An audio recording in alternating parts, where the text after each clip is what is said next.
I'm fixing my pickup at 1 in the morning when I hear my wife's voice through the kitchen window, and that's when I know my marriage is over. Not because she's awake. Emily works late all the time. Not even because she's on the phone. Lawyers live on their cells. It's the voice. That syrupy, sweet, honey-drip tone she reserves for clients she wants to impress or judges she needs to charm. I've heard it 1,000 times in 17 years, but never directed at me. Not anymore. "The room's ready," she says, laughing softly. "You bring the wine, I'll bring everything else." Before we dive deeper into this story, I have one small request. Please subscribe, drop a like, comment, and hit that hype button to boost this channel, so more people can discover these incredible Reddit stories. I'm under the truck, wrench in hand, grease on my knuckles. The October air is cold enough to see my breath, but I'm sweating. My name is Jack Sullivan. I'm 37 years old, and I used to be somebody. Not famous, but somebody. I fought middleweight in my 20s, had a record of 18-4 before my orbital bone shattered in a match against a kid from Detroit. After that, I opened a gym. Sullivan's Boxing, right here in Millbrook, population 42,000 and shrinking. Then the gym burned down 3 years ago. Electrical fire, the inspector said. Insurance company said it was my fault, denied the claim. Emily said we'd rebuild. We didn't. Now I do odd jobs. Building maintenance, repo work when the dealership needs muscle, coaching kids at the YMCA for $12 an hour. Emily made partner at Holbrook and Dean 2 years ago. She wears suits that cost more than my truck. We live in different worlds, but we share a mortgage and a daughter. Had a daughter who liked me anyway. Sam's 18 now, freshman at State, and her TikTok bio says, "Recovering from childhood." Last week she posted a video calling me the participation trophy of dads. Got 40,000 likes. Emily's still talking. I can't wait either. Tuesday feels like forever. Tuesday. That's tomorrow. She told me she had a work retreat in Columbus, leaving early, back Thursday. Maybe she's talking to her mother, I think. Yeah, and I'm the Queen of England. I slide out from under the truck and stand there in my driveway, looking at my house. It's a decent house, 3-bedroom colonial we bought when Sam was born. Emily wanted the good school district. I wanted a garage. We both got what we wanted, but somewhere along the way, we stopped wanting each other. The kitchen light goes off. I wait 5 minutes, then go inside. Emily's already in bed, back turned, breathing steady. I stand in the doorway, still in my greasy work clothes, and I think about asking her, about Tuesday, about the room and the wine and that voice, but I don't, because I already know. I sleep on the couch. The next morning, Emily's gone before I wake up. There's a note on the counter. Columbus Retreat, back Thursday. Check on Sam if you have time. If I have time. Like our daughter's an oil change I might squeeze in. I make coffee and think about what I heard. The smart move is to let it go, file for divorce, split everything 50-50, and move on. That's what a reasonable person would do. But I've been reasonable for 3 years. Reasonable while Emily climbed the corporate ladder. Reasonable while she stopped coming to Sam's high school games. Reasonable while she started working late 3 nights a week and coming home smelling like hotel soap. I'm done being reasonable. I call my buddy Derek, who works security at the Grandview Hotel downtown. 20 minutes later, I know Emily checked in yesterday at 4 p.m. Room 412, charged to the firm's account, but the room service, 2 steaks, 2 bottles of wine, chocolate-covered strawberries, went on her personal card. The name on the reservation, Emily Sullivan and guest. Not even creative enough to use a fake name. I'm in my truck, heading downtown, before I can talk myself out of it. But I don't go to the hotel. I go to Emily's office. Holbrook and Dean occupies the top 2 floors of the nicest building in Millbrook. Glass and steel, looks like it was airlifted from Chicago. I park across the street and wait.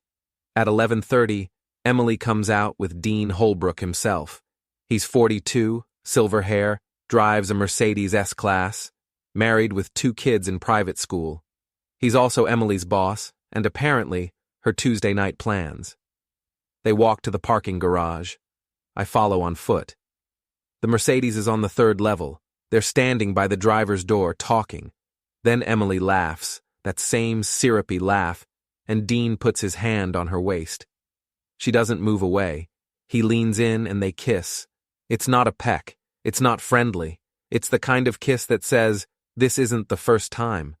I'm standing behind a concrete pillar, watching my wife kiss another man, and I feel something crack inside my chest. Not my heart breaking. That's too poetic. This is structural, like a weight-bearing wall giving way. I wait until they separate. Dean gets in his car. Emily walks toward her Lexus, parked 2 spaces over. I wait until they're both gone. Then I walk to the Mercedes.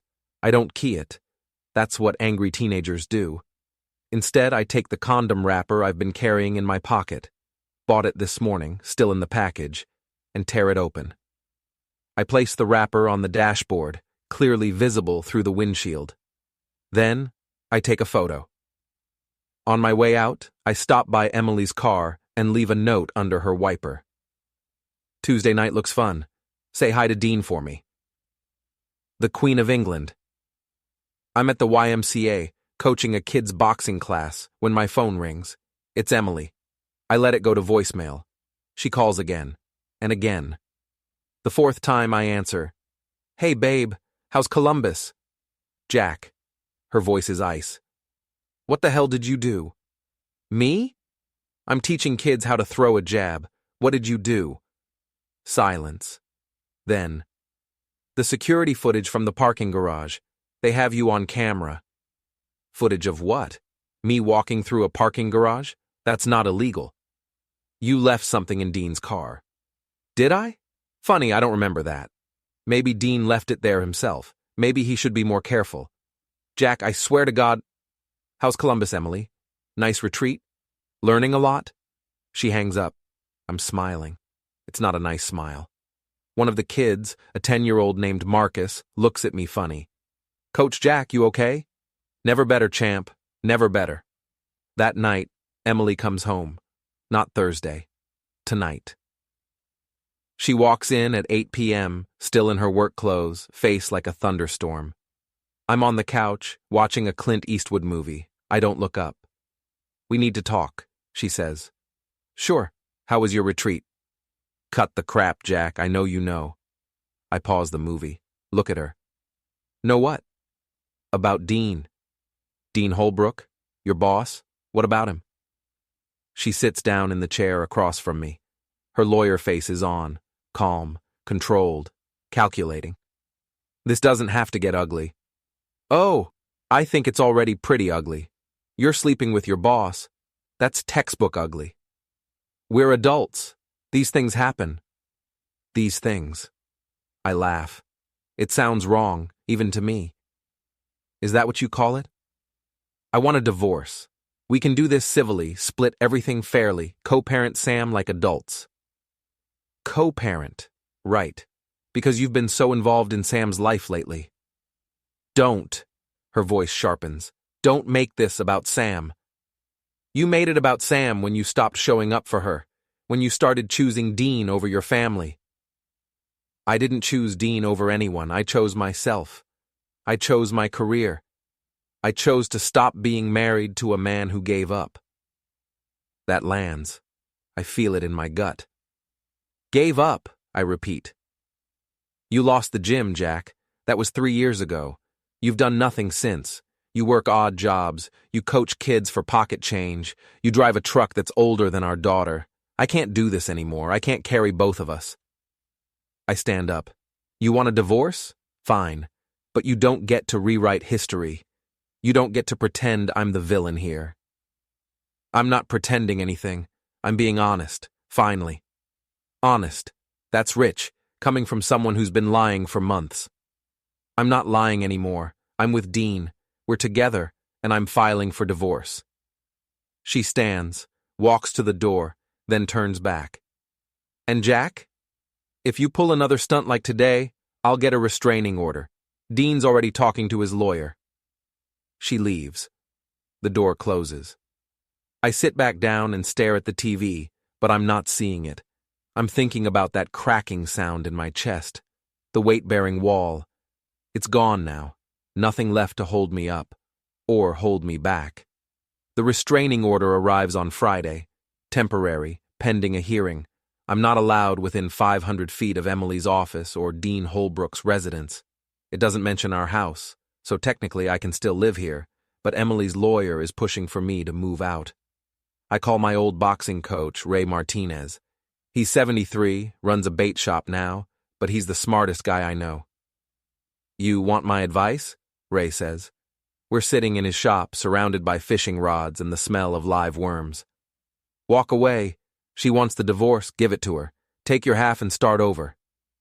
She doesn't want half. She wants everything. Then fight her in court. With what money? She's got a law firm backing her. I've got $12 an hour and a truck with 200,000 miles. Ray leans back, studying me. "You want to win? You don't fight fair with cheaters." "What's that mean?" "Means you're thinking like a boxer. Stand-up fight, Queensberry rules." But she's playing a different game. "You want to beat her? You got to play her game." "I'm not a lawyer." "No, but you're smart. And you know things about her. Things that matter." I think about that. "What kind of things?" "That's for you to figure out. But Jack, whatever you do, don't do it angry. Anger makes you sloppy. You want revenge? You do it cold." I start digging. Emily's not careful. She never has been.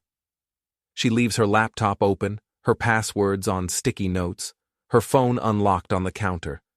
For years I never looked. Privacy, trust, all that. Not anymore. Her email is a gold mine. I find messages between her and Dean going back 8 months. They're not even subtle. "Can't wait to see you tonight. Last night was amazing. My husband doesn't suspect a thing." That last one stings, but I keep reading. There's more. Emily's been hiding money. She opened a separate bank account 4 months ago, been funneling cash from our joint account into it. Not much, 100 here, 200 there, but it adds up.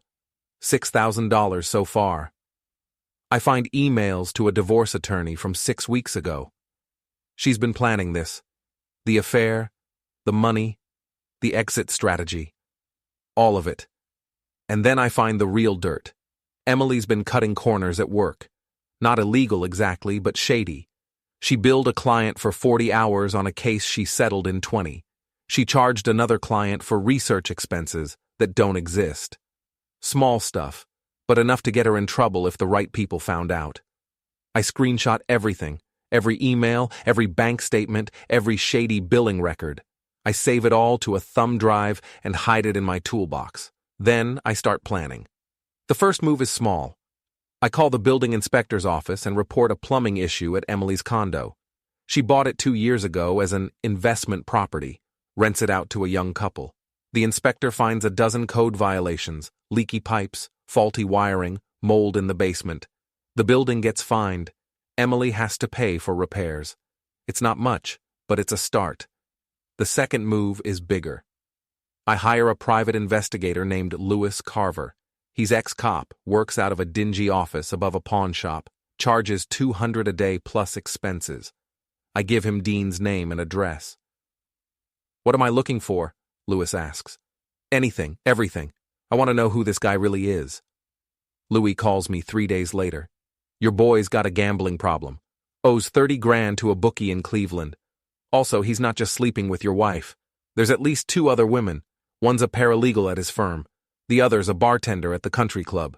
You got proof? Photos, credit card statements, text messages. Guy's not even trying to hide it. Send me everything." I'm at the diner, eating breakfast and planning my next move, when my phone buzzes. It's a text from Sam. "Dad, we need to talk. Call me." I call. She answers on the first ring. "What's going on with you and Mom?" she asks. No hello, no small talk.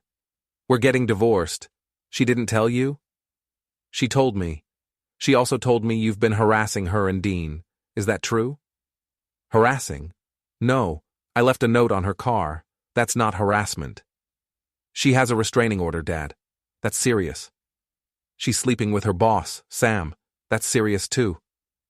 Silence. Then, I know about Dean. You know? She told me.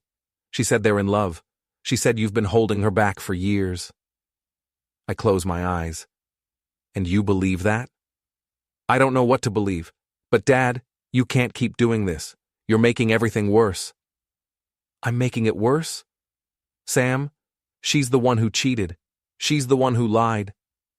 And you're the one who gave up. She's right about that. You used to be someone, Dad. Now you're just angry. She hangs up before I can respond. I sit there, staring at my eggs, and I realize Emily's already won the most important battle. She turned our daughter against me. That's when I decide to stop playing small. Emily's sister Jessica is getting married in 3 weeks. Big wedding, 200 guests, at the Riverside Estate outside town. Emily's the maid of honor. I'm invited, technically, because Jessica and I used to be close, before. Jessica calls me on Sunday. Jack, I need to ask you something. Shoot. It's about the wedding. I'm inviting Trevor, my ex, and I need you to be okay with that. Trevor Caldwell, Jessica's college boyfriend. They dated for 2 years. Broke up when he met Monica, married Monica 6 months later. That was 5 years ago. I've met Trevor a few times at family events. Slick guy, works in finance, drives a BMW, always has a story about some deal he's closing. Why would you invite your ex to your wedding? I ask. Because he's still my friend. And if you really loved me, you'd understand that. That phrase, if you really loved me, is Jessica's favorite weapon. She's 29, pretty, spoiled, and used to getting her way. Does your fiancé know about this? I ask. Brian's fine with it. He trusts me. Good for Brian. But Jess, why are you asking my permission? I'm not your dad. No, but your family. And I don't want drama at my wedding. Then maybe don't invite your ex. Jack, please, just be cool about it. For me. I think about Emily, about Dean, about Sam calling me angry. I think about Ray's advice, don't fight fair with cheaters. Sure, I say, I'll be cool. I'm not cool. I call Monica Caldwell. We've met a few times, mostly at family gatherings. She's smart, sharp, works as an accountant for the city. I tell her about Jessica's wedding, about Trevor being invited. That's interesting, Monica says. Her voice is calm, but I hear the edge underneath. Trevor told me he wasn't going, said he had a work thing. Maybe he forgot to mention it. Maybe. A pause.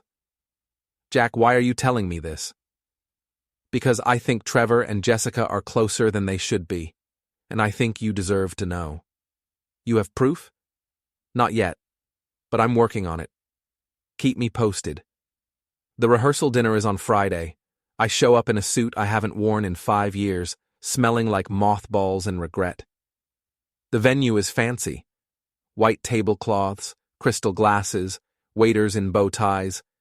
Emily's there with Dean. They're not hiding it anymore. He's got his hand on her back. She's laughing at his jokes. They're acting like a couple. Sam's there too. She sees me, waves, but doesn't come over. Jessica's at the head table with Brian, her fiancé. He's a nice guy, works in IT, probably makes decent money. Boring, but stable. The kind of guy Jessica should marry. Trevor's there too, sitting at a side table, chatting with some bridesmaids. Monica's not with him. Interesting. I grab a drink and watch. Trevor keeps glancing at Jessica. She keeps glancing back. It's subtle, but it's there. I'm about to approach Trevor when Emily intercepts me. What are you doing here? She asks. I was invited. By Jessica, not by me. Good thing it's not your wedding then. Dean appears behind her. Is there a problem? I look at him. Really look at him. He's handsome in that polished, expensive way. Perfect hair, perfect teeth, perfect tie.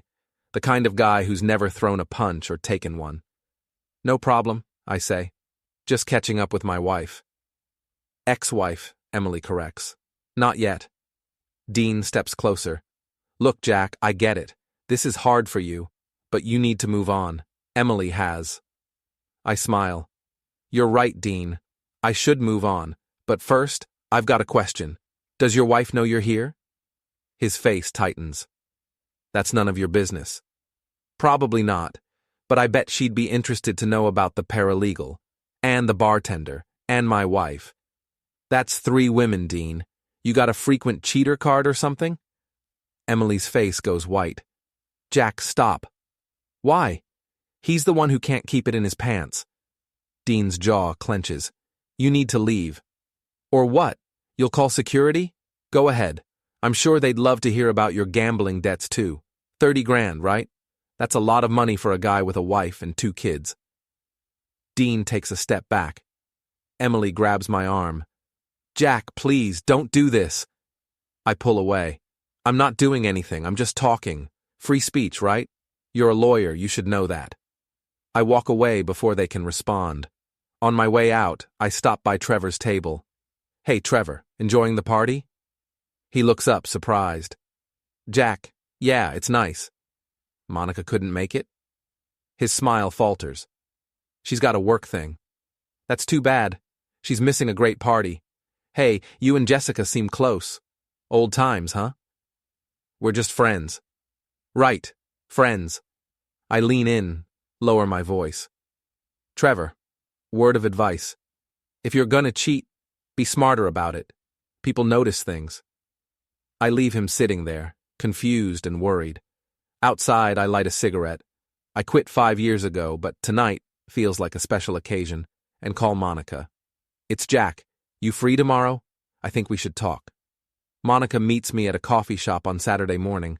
She's dressed casually, jeans, sweater, no makeup. But she looks sharp, alert, like she's ready for a fight. Thanks for coming, I say. You said you had proof about Trevor and Jessica. Not proof yet, but I'm close. I need your help. She stirs her coffee, watching me. What kind of help? I tell her about the wedding, about Trevor's lies, about the glances between him and Jessica. I tell her I think they're having an emotional affair, maybe more. I need access to Trevor's phone, I say. Or his computer, anything with messages. Monica shakes her head. I'm not doing that. If Trevor's cheating, I'll deal with it my own way. Fair enough. But what if I could prove it without you getting involved? Would you want to know? She considers this. Yes. Then trust me, I'll get the proof. And when I do, I'll share it with you. Why are you doing this, Jack? What's in it for you? I think about Emily, about Dean, about Sam's words. You're just angry. Revenge, I say. Pure and simple. Monica smiles. It's not a warm smile. I can respect that. I hire Lewis again. This time, I want him to follow Trevor. Lewis is good. He gets photos of Trevor and Jessica meeting for coffee, for lunch, for drinks, always when Trevor's supposed to be at work, always when Jessica's supposed to be with Brian. The photos aren't explicit, but they're damning. Hands touching across the table. Long hugs goodbye. The kind of intimacy that goes beyond friendship. I send the photos to Monica. She calls me an hour later. I want in, she says. You cheated on me. You betrayed me. You destroyed our family. Yes, I cheated. And you're the one to blame. You were never there for me. We're divorcing. You get nothing. The house is mine. The money is mine. You'll live on the street. What?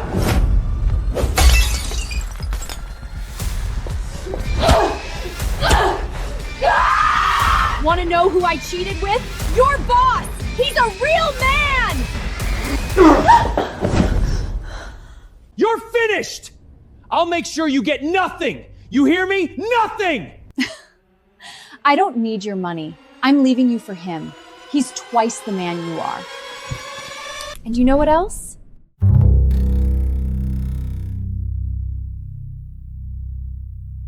On what? Whatever you're planning. I want to be part of it. Monica, this could get messy. Good, I like messy. The wedding is on Saturday. I spend the week preparing. I rent a projector and a screen. I compile every piece of evidence I have, Emily's emails with Dean, Dean's gambling debts, his other affairs, Trevor and Jessica's meetings, everything. I create a slideshow set to autoplay, 45 slides of dirty secrets. On Friday, I visit the Riverside estate. The wedding coordinator, a nervous woman named Brenda, shows me around. I tell her I'm helping with the audio-visual setup for the reception. She believes me because I'm wearing a polo shirt with AV Solutions printed on it. I bought it online for $20.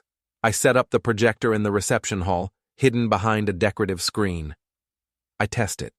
It works perfectly. "You're all set," Brenda says. "Great. I'll be back tomorrow to make sure everything runs smoothly." The wedding is beautiful. Jessica looks stunning in her dress. Brian looks nervous but happy. Emily's the maid of honor, standing at the altar in a lavender gown. Dean's in the audience, 3 rows back. Trevor's there too, sitting with his parents. Monica's not there. Yet. The ceremony goes off without a hitch. Jessica and Brian exchange vows, kiss, walk down the aisle as husband and wife. Everyone applauds. The reception starts at 6, cocktail hour, dinner, speeches. I'm sitting at a table in the back, watching, waiting. At 7:30, the best man gives his speech. It's funny, heartfelt, gets a big laugh. Then Emily stands up for her maid of honor speech. She talks about Jessica, about growing up together, about how proud she is. She mentions Brian, says he's perfect for Jessica. She doesn't mention Trevor. When she sits down, I stand up. "Excuse me," I say, loud enough to be heard. "I'd like to say a few words." Jessica looks at me, confused. Brian looks annoyed. Emily looks furious.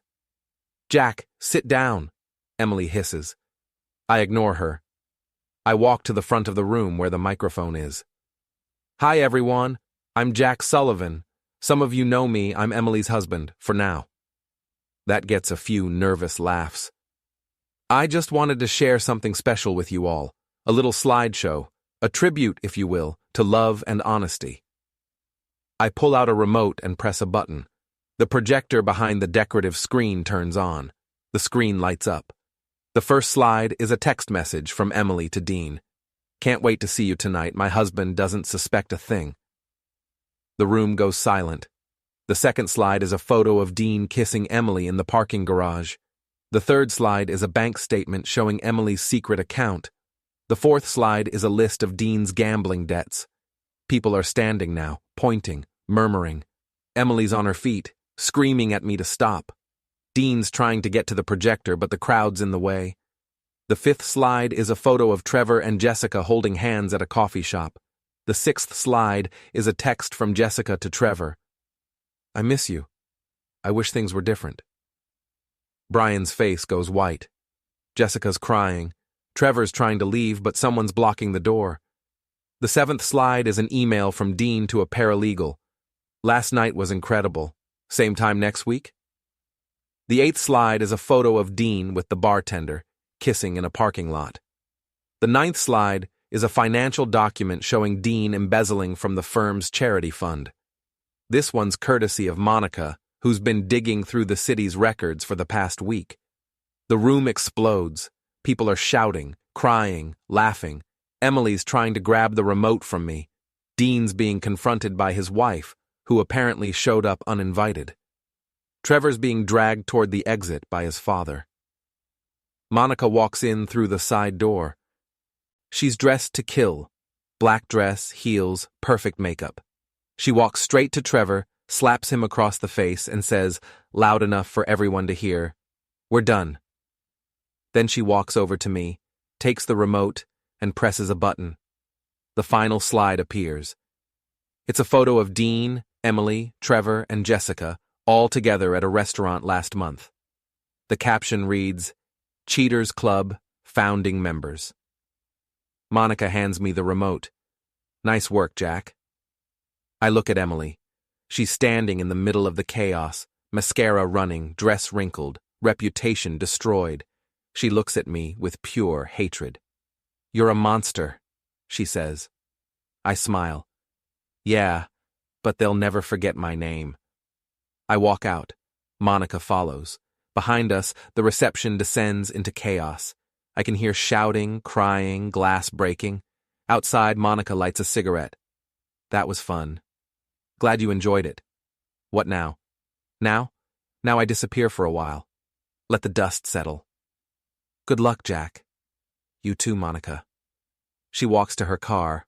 I walk to my truck. I'm about to get in when Sam appears. Dad, she says. Her face is pale, her eyes red. Sam, I didn't think you'd be here. I wasn't invited, but I heard about it. Everyone's talking about it. It's all over social media. I'm sorry you had to see that. Are you? Because it seems like you planned the whole thing. I did. Why? Because they deserved it. All of them. And what about me? Did I deserve to have my family destroyed in front of 200 people? That stops me. I look at my daughter, and I see the hurt in her eyes. The betrayal. Sam, don't. Just don't. I don't want to hear it. She walks away. I watch her go, and I feel that cracking sound again. The weight-bearing wall collapsing. But it's too late to stop now. The fallout is immediate and brutal. By Sunday morning, the wedding disaster is the top story on every local news site. Revenge slideshow ruins wedding. Husband exposes wife's affair at sister's reception. Chaos at Riverside Estate. My phone won't stop ringing. Reporters, lawyers, people I haven't talked to in years. I ignore them all. Emily files for an emergency restraining order. This one's not temporary. She wants me out of the house, away from her, away from Sam. The hearing's on Tuesday. Dean's law firm releases a statement. Dean Holbrook has taken a leave of absence to address personal matters. Translation. They're investigating the embezzlement. Trevor and Monica's divorce is filed on Monday. Monica's lawyer is going for blood. She wants the house, the cars, the 401k, everything. Jessica and Brian's marriage is annulled on Wednesday. Turns out, you can do that if the marriage was based on fraud. Brian's lawyer argues that Jessica was still in love with Trevor, making the marriage invalid. The judge agrees. And me? I'm public enemy number one. The restraining order hearing is a disaster. Emily's lawyer paints me as a vindictive, unstable stalker. They show the security footage from the parking garage, the note I left on her car, the texts I sent. They call witnesses, Dean, Jessica, even Sam. Sam takes the stand and says, "My father's not the man I thought he was. He's angry and vengeful, and I'm scared of what he might do next." That hurts worse than anything Emily or Dean could say. The judge grants the restraining order. I'm not allowed within 1,000 feet of Emily, Dean, or Jessica. I have to move out of the house. I have 2 weeks to find a new place. I'm staying at a motel on the edge of town. The Starlight Inn, $40 a night, smells like cigarettes and desperation. My room has a double bed, a TV that gets 3 channels, and a view of the parking lot. I'm sitting on the bed drinking gas station whiskey when Lewis calls. "You see the news?" he asks. "Which news?" "Dean's been arrested. Embezzlement, fraud, tax evasion. The DA's throwing the book at him." "Good." "Emily's been suspended from the firm, pending investigation into her billing practices." "Even better." "Jack, you did it. You destroyed them." "Yeah, I did. So why don't you sound happy?" I think about Sam's face on the witness stand, about the way she looked at me like I was a stranger. "Because I lost everything too," I say. Ray calls me on Thursday. "You need to come by the shop. We need to talk." I drive out to the bait shop. Ray's sitting behind the counter reading a newspaper. He looks up when I walk in. "You look like hell," he says. "Thanks. Sit down." I sit. Ray folds the newspaper and looks at me. "You got your revenge," he says. "Feel good?" "Not really. That's because revenge is a poison. It kills the person you're aiming at, but it kills you too. Thanks for the fortune cookie wisdom. I'm serious, Jack. You won. Emily's career is over. Dean's going to prison. Trevor and Jessica are done. You destroyed them all. But what did you gain? Justice. Justice, or just more pain? I don't answer. Sam won't talk to you, Ray says. Your friends won't return your calls. You're living in a motel. You've got no job, no family, no future. Was it worth it? Yes, I say. But I don't believe it. The divorce is finalized in November. Emily gets the house, the cars, most of the savings. I get my truck and a small settlement, enough to live on for a few months if I'm careful. Sam's not talking to me. I've called, texted, emailed, nothing. Dean's trial is set for February. The evidence is overwhelming. He's looking at 10 years minimum. Emily's working as a paralegal now. She couldn't find another lawyer job after the suspension.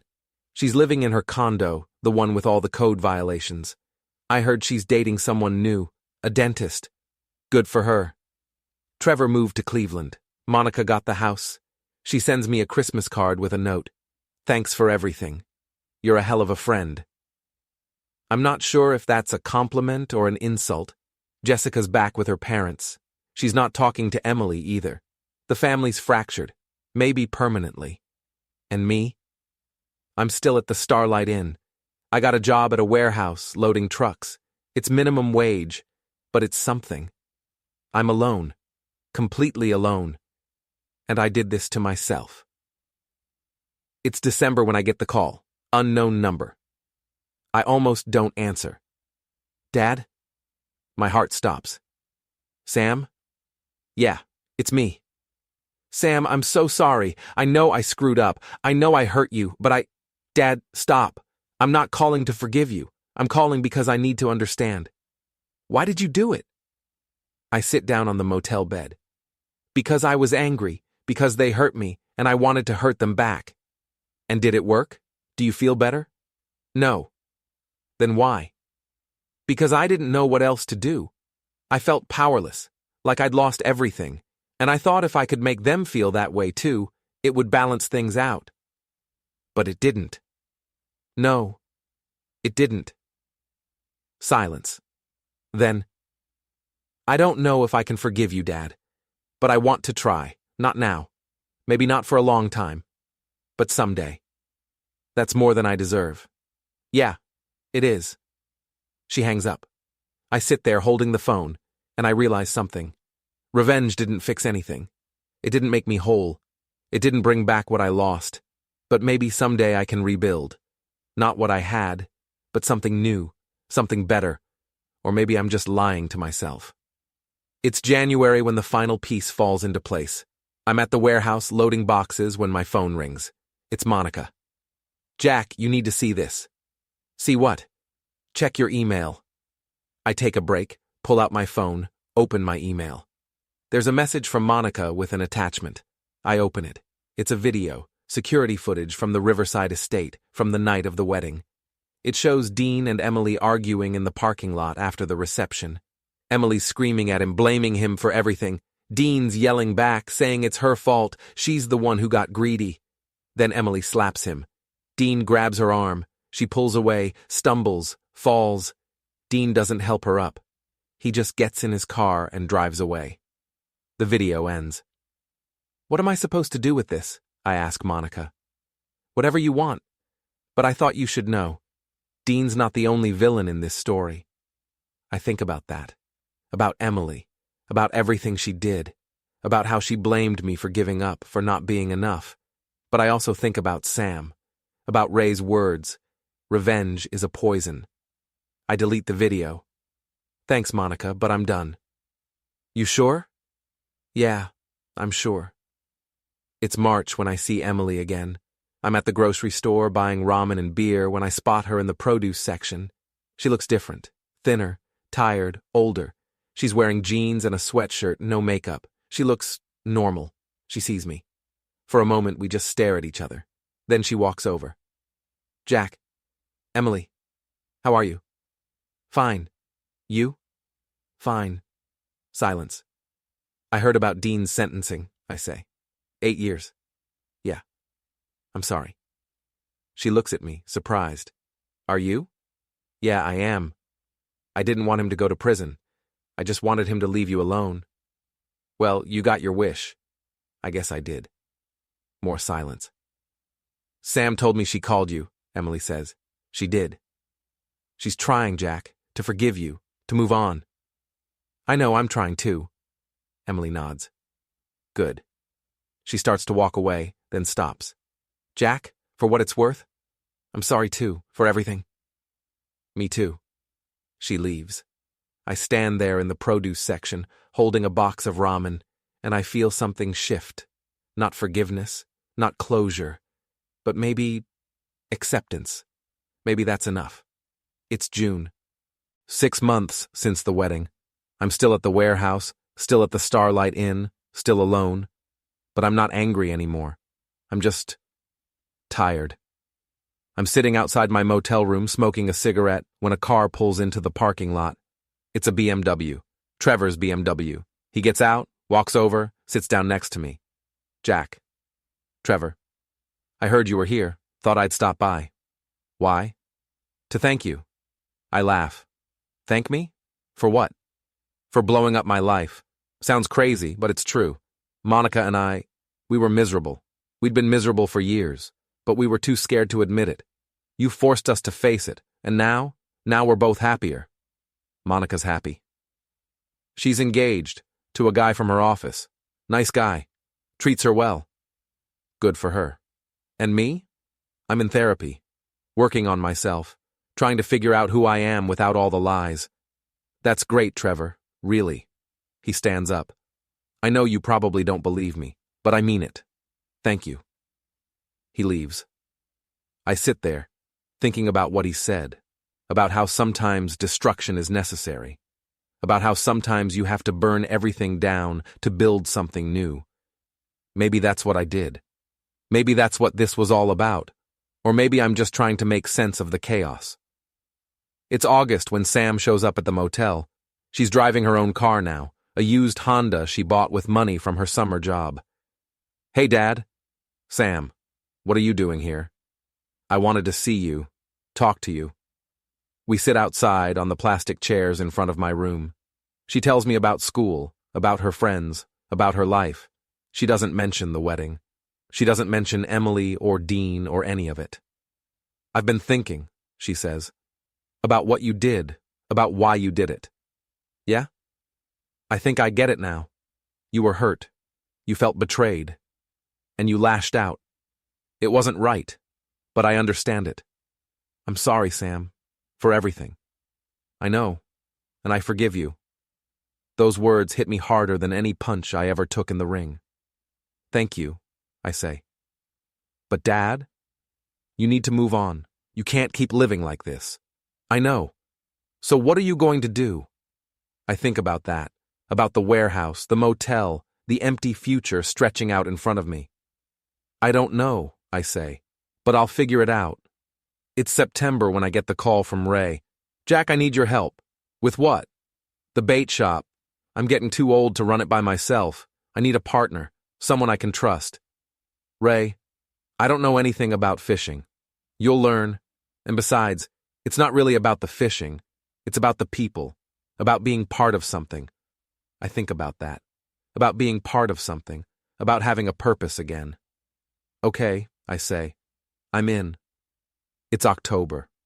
1 year since I heard Emily's voice through the kitchen window. 1 year since everything fell apart. I'm standing behind the counter at Ray's bait shop, helping a kid pick out his first fishing rod. The kid's excited, asking a million questions, and I'm answering them as best I can. Ray's in the back, organizing inventory. The shop smells like worms and wood polish and coffee. It's not glamorous, but it's honest work. My phone buzzes. It's a text from Sam. Proud of you, Dad. I smile. I'm not the man I used to be. I'm not a fighter, not a gym owner, not a husband. I'm just Jack Sullivan, part owner of a bait shop in a dying town. But maybe that's enough. Maybe I don't need to be somebody. Maybe I just need to be me. It's November when the community fundraiser happens. It's a big deal in Millbrook. Black tie event, silent auction, speeches from local politicians. The money goes to the youth center, which is always struggling. I'm not planning to go. But Ray convinces me. You need to get out, Jack, see people, be part of the community. So I rent a suit, show up at the event, and try to blend in. Emily's there. So is Dean. He's out on bail, awaiting appeal. They're not together anymore, but they're both part of the same social circle. I'm standing by the bar, nursing a drink, when Dean approaches me. Jack. Dean. Can we talk? About what? About what happened. About everything. We step outside, away from the crowd. I'm sorry, Dean says, for what I did, for hurting you, for hurting Emily, for all of it. Okay. That's it? Just okay? What do you want me to say, Dean? That I forgive you? I don't. But I'm done being angry about it. Fair enough. We stand there in silence. Then Dean says, You know what the worst part is? I thought I loved her, Emily. I thought we had something real. But it was just an escape. From my marriage, from my debts, from everything. And now? Now I'm facing 10 years in prison. My wife divorced me. My kids won't talk to me. I lost everything. Yeah, you did. Was it worth it? The revenge? I think about that. About Sam, about the bait shop, about the life I'm building. No, I say. It wasn't. Dean nods. I figured. He goes back inside. I stay outside, looking at the stars. It's December. The fundraiser's over, the holidays are coming, and I'm sitting in the bait shop, watching the snow fall. Ray's gone home for the day. The shop's empty. It's just me and the quiet. My phone rings. It's an unknown number. Hello? Jack Sullivan? Yeah. This is Marcus Webb. I'm a reporter with the Millbrook Gazette. I'm doing a story on the wedding incident from last year. I was hoping to get your side of things. No comment. Mr. Sullivan, people are calling you a villain. Don't you want to tell your story? I think about that. About being a villain. About revenge and pain and everything I've lost. No, I say. I don't. I hang up. Because the truth is, it doesn't matter what people think. It doesn't matter if they call me a villain or a hero or anything in between. What matters is that I'm still here, still standing, still trying, and maybe that's enough. It's January, new year, new start. I'm at the bait shop organizing tackle boxes when the door opens.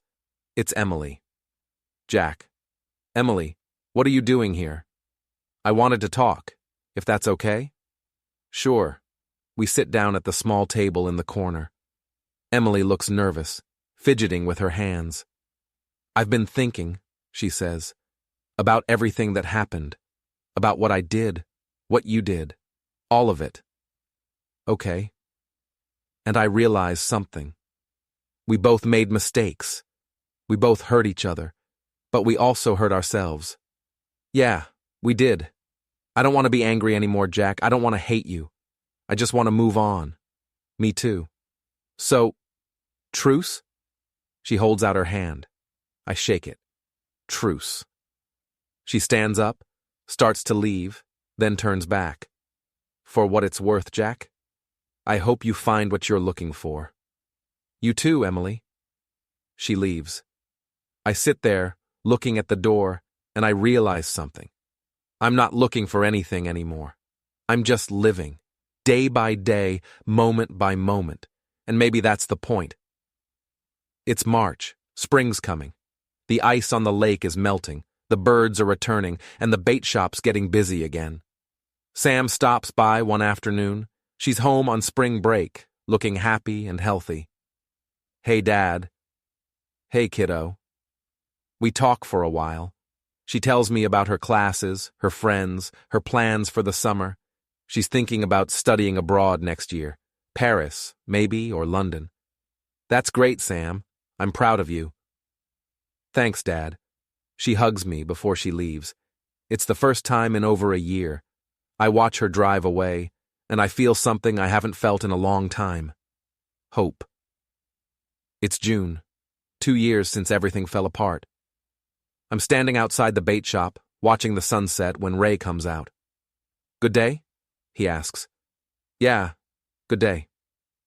You happy, Jack? I think about that, about happiness, about what it means, what it costs.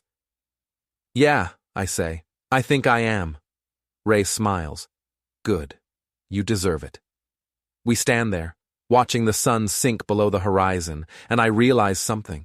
I'm not the man I was. I'm not a fighter, not a villain, not a victim. I'm just Jack Sullivan. And that's enough. The story ends here. Not with a bang, but with a quiet moment. Not with revenge, but with acceptance. I destroyed Emily, Dean, Trevor, Jessica. I destroyed myself too, but I survived. And maybe that's the real victory. Not winning, just surviving. And learning to live with what I've done. Villain? Maybe. But I'm still here. And they'll never forget my name.